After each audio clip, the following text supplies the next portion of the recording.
Badlands National Park. Where do I start? Well, with its massive buttes towering over deep canyons like guards protecting their crown jewels, the area inevitably reminds you of another great chasm, the Grand Canyon itself. A few miles farther down the Badlands Loop Road, and a peculiar pop of color draws your attention. Horizontal stripes of beige, red, and pinkish color adorn the shielded spires. The work of the unknown master, call it nature if you wish, is so impeccable, so detailed.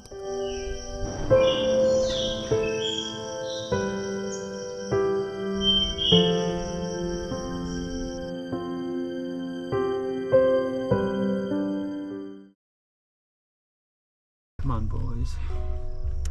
Badlands National Park ended up on our Midwest itinerary by default, so to say. On our way back to Denver, where this long adventure had started, we stopped at the park and were awestruck. The unparalleled beauty of the area was undeniable. On top of that, Badlands National Park felt like a breath of fresh air in the entire national park system, or at least as long as it appeared to us. Despite the busiest season and almost the weekend, the park felt empty.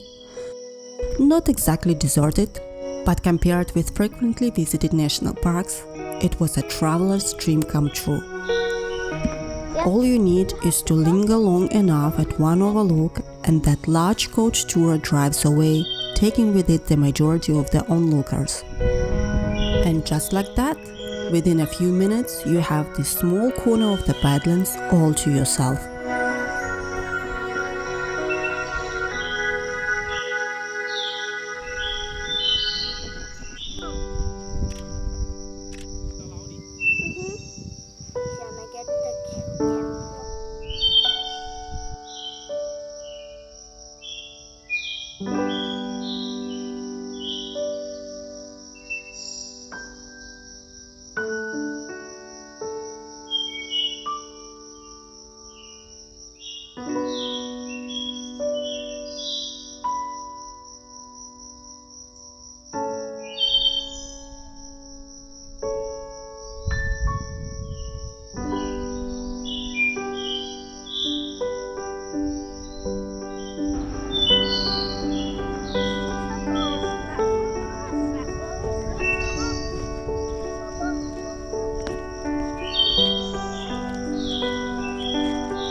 The colorful lines painted at certain intervals mirror the strokes of the same width on the surrounding rock formations. In some areas, however, the Badlands giants rebel. The harmony of color disappears. Instead, bright hues cover the entire cliff sides.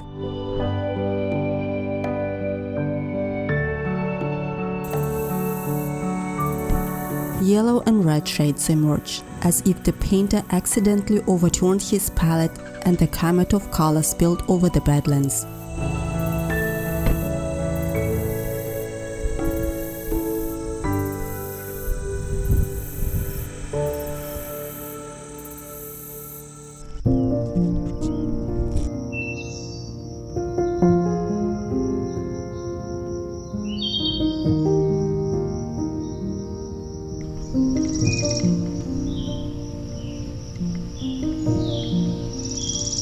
The Badlands Loop Road is hands down the most beautiful area in the park. The 39-mile road passes through the dramatic landscapes. On one side, layered rock formations allure with their bizarre shapes and vibrant shades.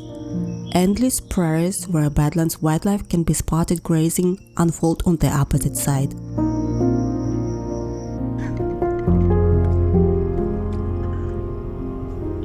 The Badlands Loop Road makes it easy to observe the differences in terrains. Several designated overlooks sit along the scenic drive and display the stunning spires and vast grasslands from different angles.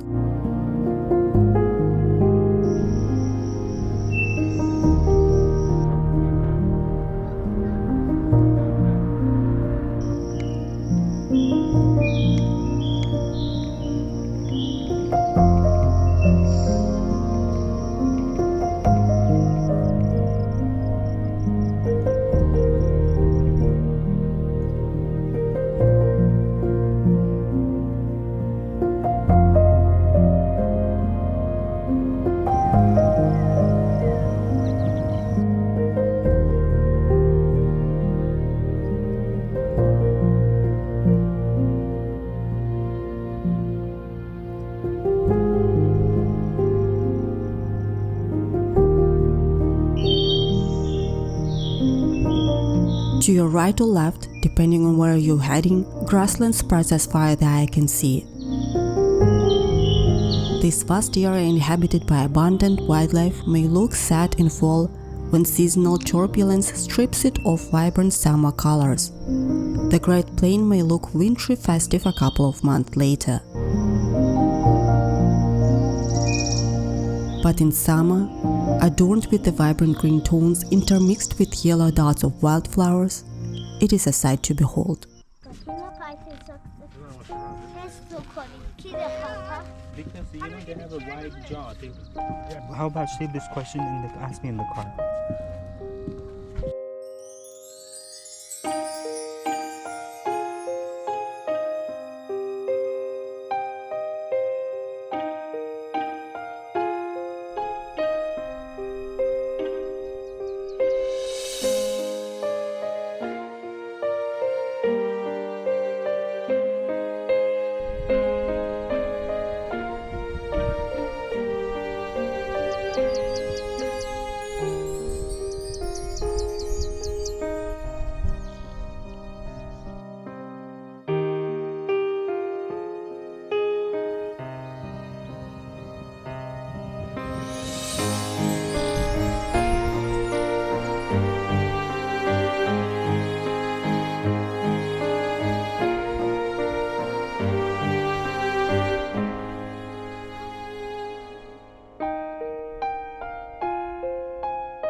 Ways animals and plants can become fossils. Remains can have evolved.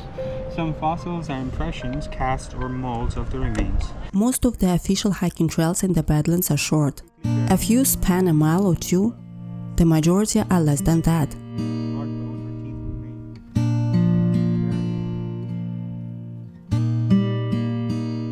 Surprisingly, Dylan found fossil replicas and exhibits along the fossil exhibit trail fascinating. The boardwalk loop trail was also short, only 0.25 miles long, so we had to do it.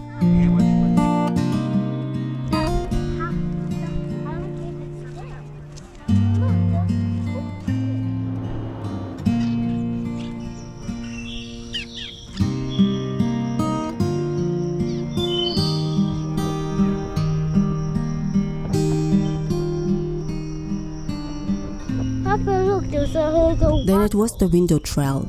Similar to the fossil exhibit trail, the well-trodden path is short. The trail stops in front of a natural window in the Badlands wall, from where views of an eroded canyon open up. This is window, not notch. Notch is a different trail. Where is the window? This is the window.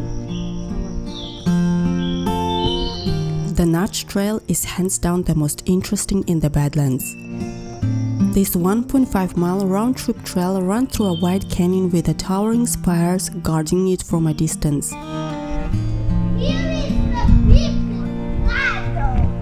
The trail stops abruptly in front of a log ladder. Bakery tickery. Ladder. Ladder.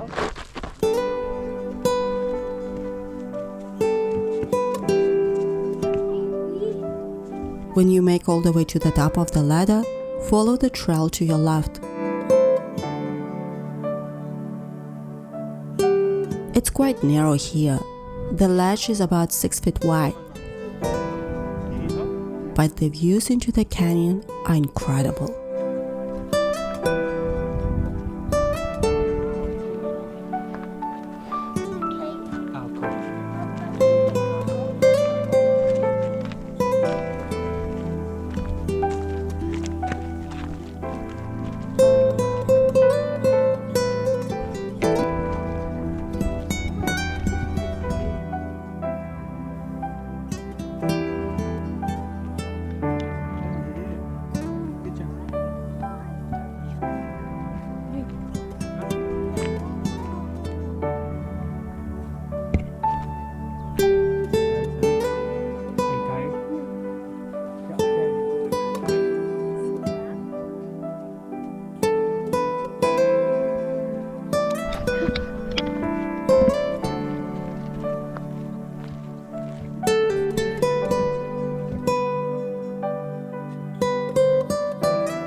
You made it! You made it, Dylan! And then we stopped at the last overlook before we left the park.